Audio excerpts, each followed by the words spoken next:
I wanted to share the income and expenses that our rental properties made in the entire year of 2025. The sole reason that I would make a video like this is to help anybody that is interested in doing something similar to what my wife and I have done. I even wrote it down on the piece of paper so that you can judge my handwriting. Okay, I'm gonna try to whip through these as quickly as I can. House number 1, owned since 2019. It's a long-term rental. Income and rent was $28,800. Expenses are listed right here. We do not pay utilities at this house, our tenant does.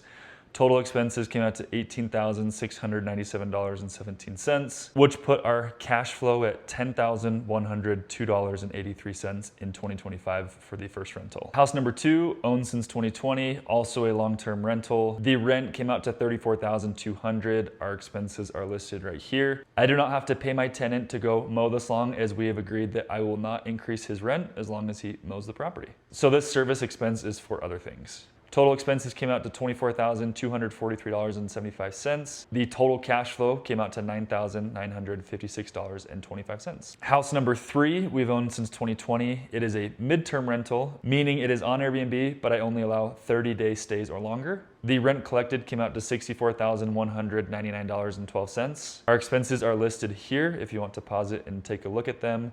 It came out to a total of $38,169.76. Our cash flow on this midterm rental came out to $26,029.36. House number 4, we've owned since December of 2022. It is a house hack, so we live upstairs and rent out the basement. The basement apartment rent brought in $24,000. Our mortgage is $43,492 and other expenses. So our total expenses came out to $50,005.85, which technically puts us at a loss of $26,005.85. But since we live here, I don't really count that as a loss. One day when we move, we will rent out the upstairs and it should cash flow. All 4 of these houses started out as our primary residence. We lived in each of them for at least a year, moved out, and turned them into a rental. Now, I know you're thinking that it's impossible to get this kind of cash flow in 2025. These were bought a few years ago, so it was a little bit easier. I totally agree. It's a little bit harder in today's market. And the only rentals that I've even bought have been my primary residence turned into rentals. But I'm planning and hopefully gonna buy at least 1 to 2 full rentals this year that won't be my primary residence. You do have to get a little more creative with being able to make deals cash flow, but it is still possible in 2025, even with how the market is. My plan